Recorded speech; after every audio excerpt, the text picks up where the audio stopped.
అంటే ఏదో డబ్బు ఉంది, పిల్లలు ఉన్నారు, సంపద ఉంది, కాలం గడిచిపోతుందని చెప్పేసి గడిపేయటం కాదు. జీవితం అంటే ధర్మబద్ధంగా గడపాలి. అంటే అలాగా మనం సంపాదించిన ధనం ఏదైతే ఉందో, ₹1 సంపాదిస్తే దాంట్లో 50 పైసలు కుటుంబం కొరకు ఖర్చు పెట్టాలి. పావల తన కోసం తాను దాచుకోవాలి. అలాగే ఒక పావల దాచిపెట్టాలి. దేనికి దాచిపెట్టడం అంటే ఏదైనా ఆపత్ సమయంలో ఈ దాచిపెట్టినటువంటి ధనమంతా కూడా, ధనమైనా ద్రవ్యమైనా ఏదైనా కూడా అప్పుడు ఉపయోగపడుతుంది. అలాగే ఎందుకు దాన ధర్మాలు చేయాలి అంటే ఈ ఇచ్చిన 50%లో ఇంటి కొరకు ఇవ్వాలి. ఎందుకు ఇంట్లో ఇవ్వాలి అంటే మగవారికి సంపాదించడం వీలవుతుంది, కానీ ఇంట్లో జీవన ప్రజలు చూడటం కష్టం అవుతుంది. ఇంట్లో నిత్యావసర వస్తువులు కానీ ఇంకేదైనా కానీ ఇంటి పనులన్నీ కూడా చూడటం కష్టం అవుతుంది. కాబట్టి స్త్రీని ఎప్పుడూ కూడా గృహలక్ష్మి అని అన్నారు. అంటే గృహానికి ఎవరు? ఆడవారి చేతిలో ఉంది వారి బాధ్యతంగా కూడా. అలా అని చెప్పేసి ఏ ధర్మంలో కూడా స్త్రీని వంటింటికి ఉండాలని చెప్పేసి ఎక్కడా కూడా చెప్పబడలేదు. అయితే మనం పూర్వం కనుక తీసుకుంటే మనకు ఇంతకంటే గొప్పగా చదువుకున్నటువంటి స్త్రీలు ఉన్నారు మనకు ధర్మంలో. అంటే కృతయుగం కావచ్చు, త్రేతాయుగం కావచ్చు, ద్వాపరయుగం కావచ్చు, అంతకుముందు కావచ్చు. అయితే ఒక్కొక్క యుగంలో ఎంతమంది చదువుకున్నప్పటికీ కూడా ఏ ఒక్కరూ కూడా భర్త మాటను ఎవరు కూడా జగదానలేదు. అందులో ముఖ్యంగా సీతా అమ్మవారు కూడా ఒకరు వస్తారు మనకి. ఎందుకంటే సీతా అమ్మవారు స్వయం సంభూతుడు, అంటే అయోనిజుడు. అంటే మాతృగర్భం నుండి జనించినటువంటి వారు కాదు ఆవిడ స్వయం వ్యక్తుడు. అంటే తనకు తానుగా శిశువుగా మారి జనకుడికి పొలంలో జరిగిన అమ్మవారు.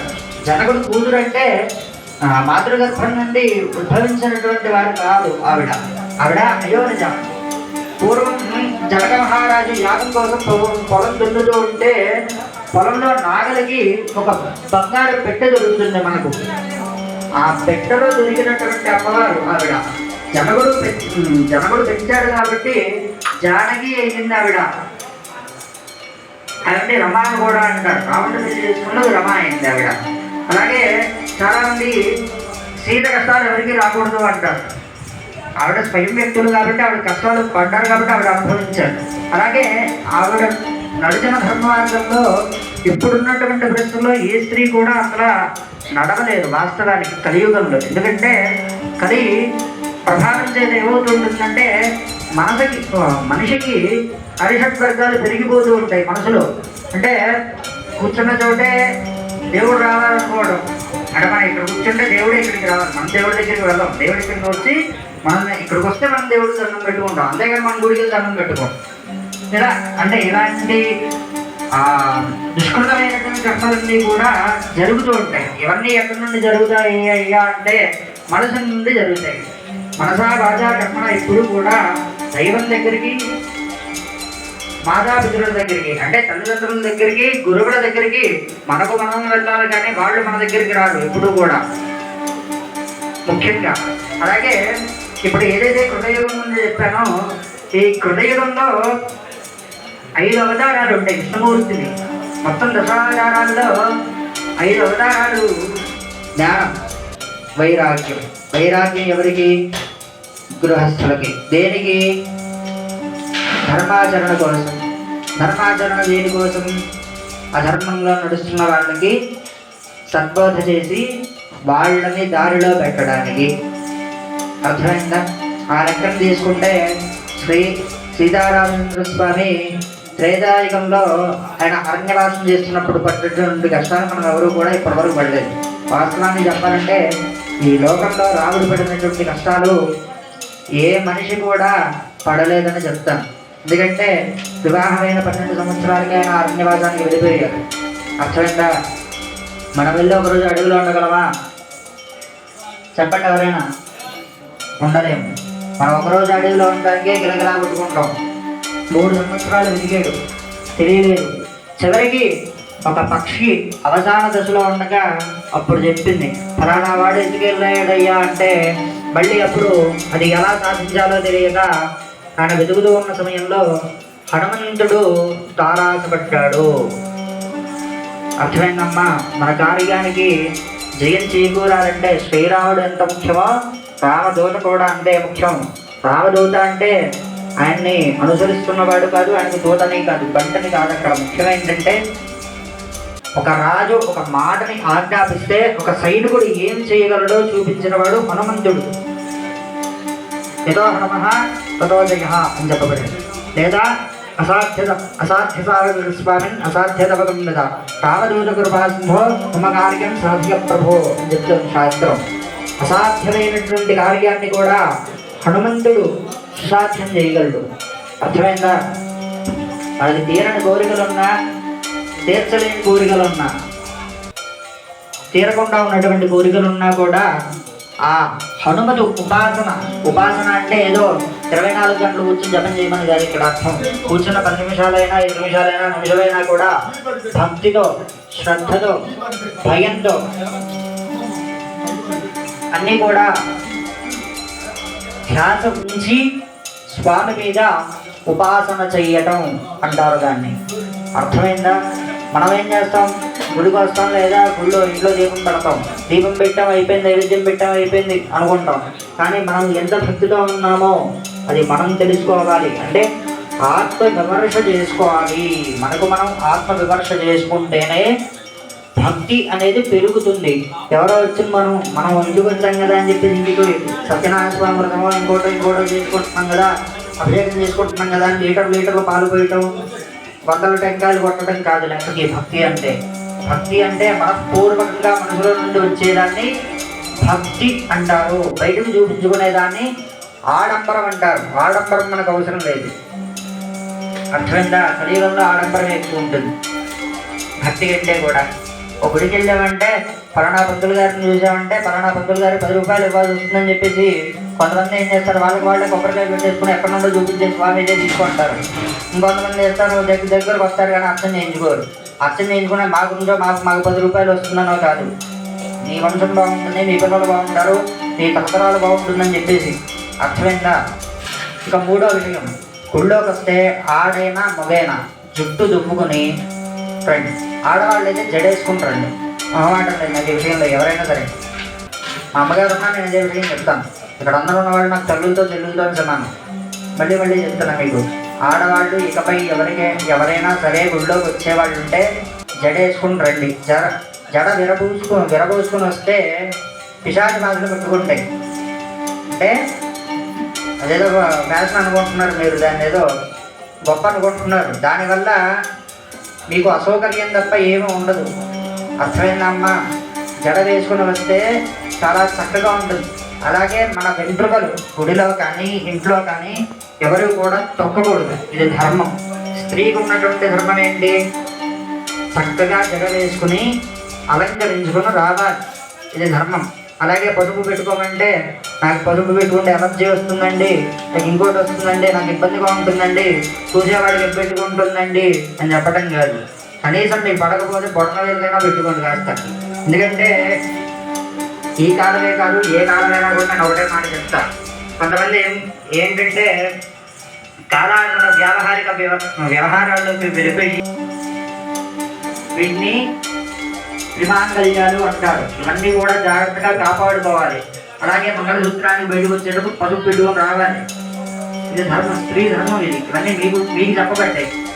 అర్థమైందమ్మా? ఇక్కడ ఉన్న వాళ్ళందరికీ చెప్తున్నా, వివాహమైన స్త్రీలకి విశేషంగా చెప్తున్నా. వివాహం కాని వాళ్ళు కూడా ఏదో మాకు సంబంధం లేదు అనుకోకండి. రేపు పొద్దున మీకు వివాహం అయితే మీకు కూడా సంబంధించింది ఇది. అలాగే గుళ్ళోకి వచ్చేటప్పుడు ఇకపై సాయంత్రం అయినా రేపైనా ఎప్పుడైనా వచ్చేటప్పుడు నిండుగా జడ వేసుకుని రావాలి.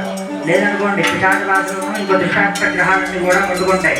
అప్పుడు మళ్ళీ పురోహితుల చుట్టూ జ్యోతిష్కుల చుట్టూ గుళ్ళ చుట్టూ తిరగాలి. ఆ బాధ కంటే ఈ బాధ శుభం కదా. తర్వాత ఇప్పుడు అందరికీ వచ్చాయి కదా అవేవి జుట్టుని ఇచ్చేసుకునేవి, వాటిని ఏమో అంటారు. అవన్నీ కూడా వచ్చాయి. మీకు ఇంకా ఇన్ని సౌకర్యాలు కలిగినప్పుడు ఇంకా జుట్టు వేసుకోకపోవడం ఏమిటమ్మా నాకు అర్థం కాదు. అలాగే ఒక జుట్టు గురించే కాదు, స్త్రీ ఎంత ధర్మంగా అయితే ఉంటుందో ఆ ఇల్లు అంత అందంగా ఉంటుంది, చక్కగా వృద్ధిలోకి వస్తుంది. ఏం చెప్పేది నా గురించి కాదు, మీ కుటుంబం గురించే చెప్తున్నా.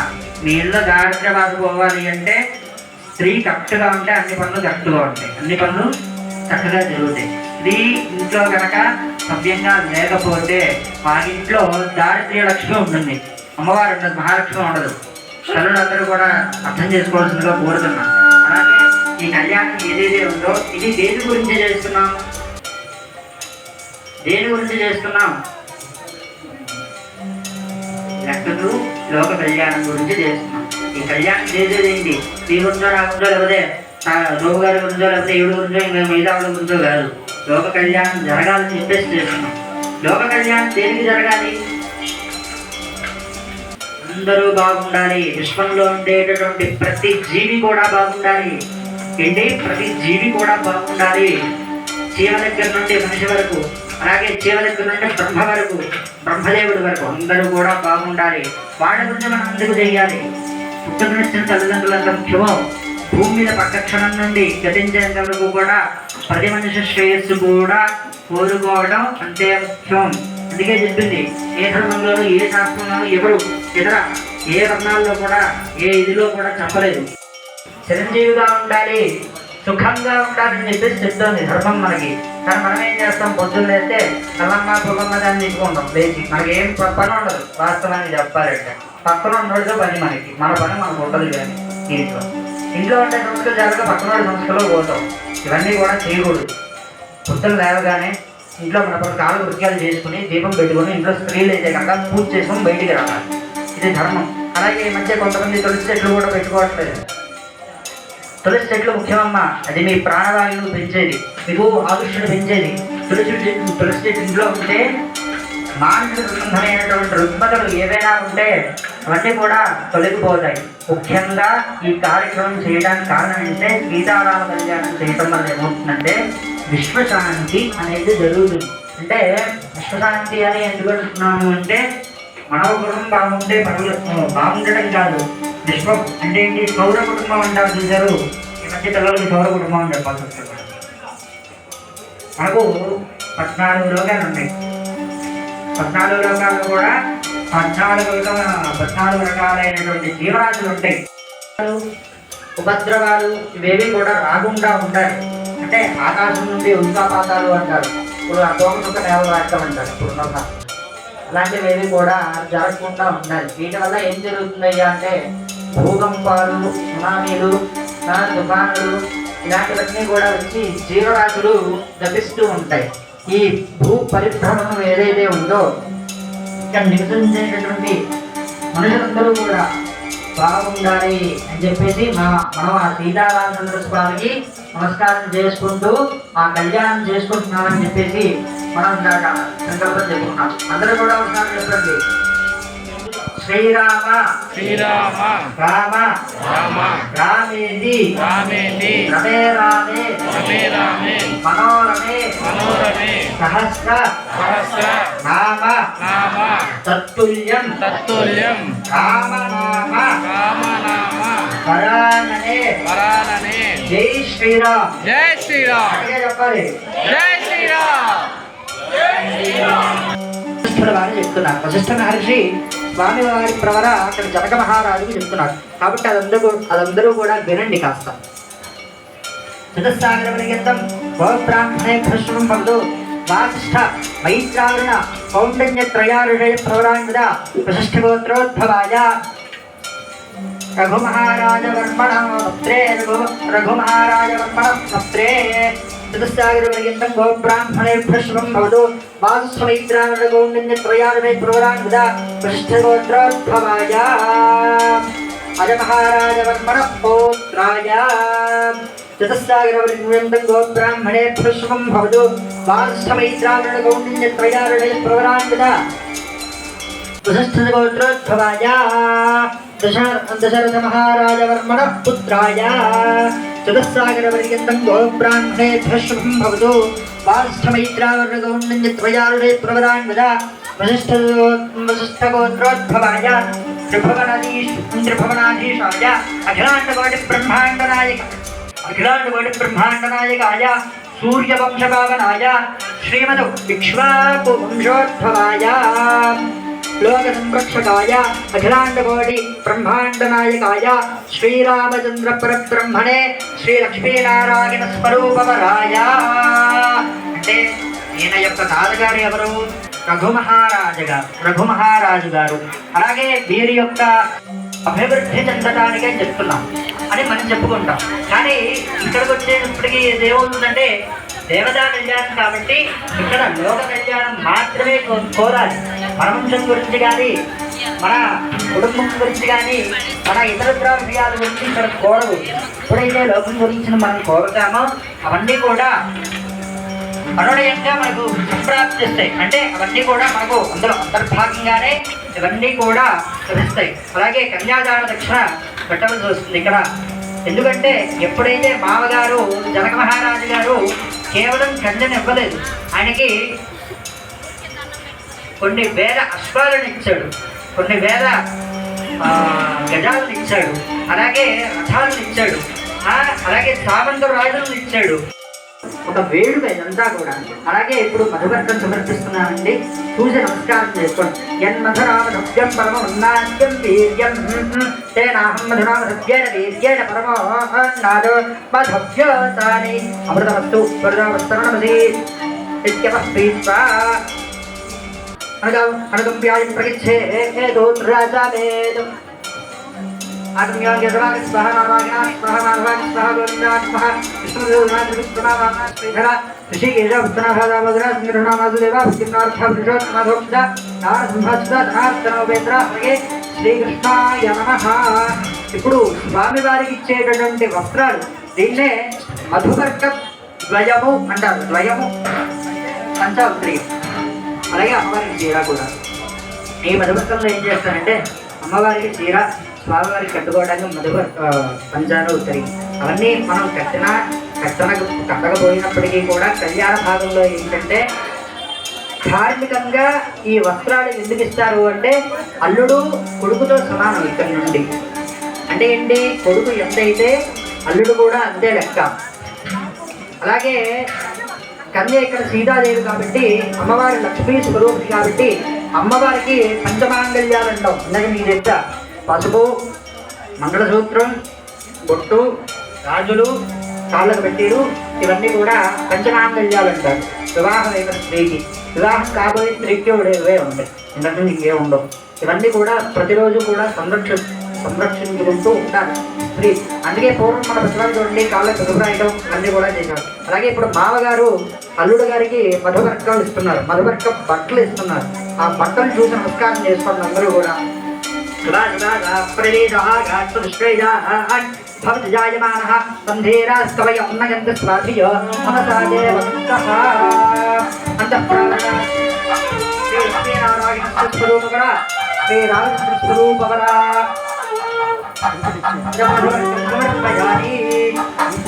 ఆ కన్యాదాన విషయం ఇచ్చినటువంటి అది కూడా ఇలా ఇచ్చేయండి. మళ్ళీ అక్కడ ఉండ మళ్ళీ మీకు ఇబ్బంది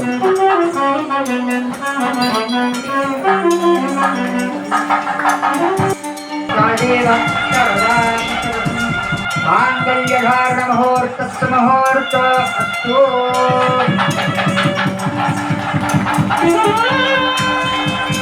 శ్రీ సీతారామచంద్ర స్వామి వారికి, సీతారామచంద్ర స్వామి వారికి, సీతారామచంద్ర స్వామి వారికి.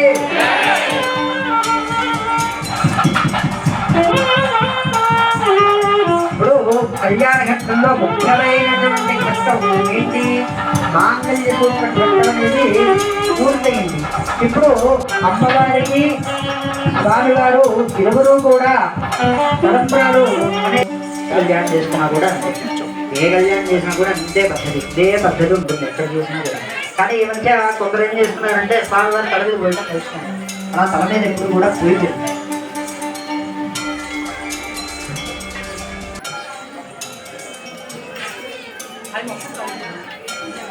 ముందుగా కళ్యాణ తలంబ్రాలు అర్చకుల స్వామి వారు పోస్తారు. తర్వాత తక్కిన ఆడ మగ జరుపు వారు ఒక్కొక్క గుప్పుడు పోసేసి మీరు పక్కకి జరగండి. పక్కకి జరిగి మిగతా తక్కిన వారు పోసుకుంటారు. అక్కడ ఎవరైతే పేర్లకు కూర్చున్నారో వాళ్ళు పోసుకుంటారు. తక్కిన వాళ్ళందరికీ కూడా తర్వాత అక్షతలు ఇవ్వబడతాయండి. మీరు ఎవరు కూడా ముందుకు రాకండి దయచేసి. ఎందుకంటే ఇక్కడ కేవలం కూర్చున్నటువంటి వాళ్ళు పోస్తారు. ఆ పోసినటువంటి అక్షరాలు మీకు అందరికీ కూడా అందజేయబడతాయి.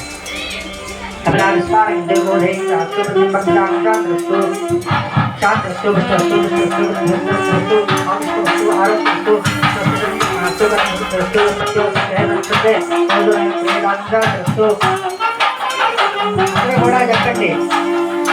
భక్త ప్రజామే కామః సమృద్ధ్యత. మళ్ళీ తీసుకుంటారు. పశవోమే కామః సమృద్ధ్యత. యజ్ఞోమే కామః సమృద్ధ్యత. మళ్ళీ చెప్పండి. శ్రీయోమే కామః సమృద్ధ్యత. అంటే ఇప్పుడు చెప్పినటువంటి ఏంటంటే ప్రజాలే కావచ్చు కదా. అంటే భక్తులు ఎవరైతే ఉంటారో విశ్వంలో ఉండేటటువంటి భక్తులందరికీ కూడా సత్సంతానం కలగాలి. వివాహమైనటువంటి వెంటనే కావాల్సిన ఏంటి? మానవ ధర్మంలో గృహస్థాశ్రమ ధర్మంలో సంతానం కలగడం కాబట్టి ఆ సంతానం కలగాలని చెప్పేసి కోరుకుంటున్నారు. ప్రజాలే కావచ్చు కదా పశుభోమే. అలాగే మన ఇంట్లో ఉండేటటువంటి పాడి పంటలన్నీ కూడా బాగుండాలి, పశువులన్నీ కూడా బాగుండాలని చెప్పేసి పశు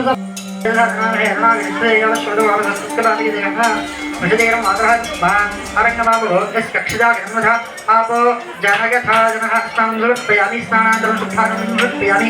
శ్రేష్ఠా వస్త్రైకం సమర్పయామి. శ్రేష్ఠా పుష్పం సమర్పయామి. రుద్రాగమ ఆభరణార్థం పుష్పం సమర్పయామి. కళాగమ గంధం పరికల్పయామి. కళాగమనాగమ పుష్పం సమర్పయామి. సమర్పయామి. ఓం శ్రీరామాయ నమః. రామభద్రాయ నమః. రామచంద్రాయ నమః. శాశ్వతాయ నమః. రాజీవలోచనాయ నమః. రాజీవలోచనాయ నమః. శ్రీమదే నమః. రాజేంద్రాయ నమః. రఘుపుంగవాయ నమః. జానకీవల్లభాయ నమః. జైత్రాయ నమః. జనార్ద్రాయ నమః. జనార్ద్రాయ నమః. విశ్వామిత్రప్రియాయ నమః. నాందాయ నమః. నాందాయ నమః. శరణత్రాణత్రాయ నమః. వాలి ప్రముఖనాయ వాగ్వినే నమః. సత్యవాదే నమః. సత్యవిక్రమాయ నమః. సత్యప్రదాయ నమః. ప్రదరాయ నమః. సదా హృదాశ్వదాయ నమః. కౌసలేయాయ నమః. సర్వధ్వంసనే నమః. Thanks for tuning in. Remember to hit the subscribe button, give us a thumbs up and drop a comment below.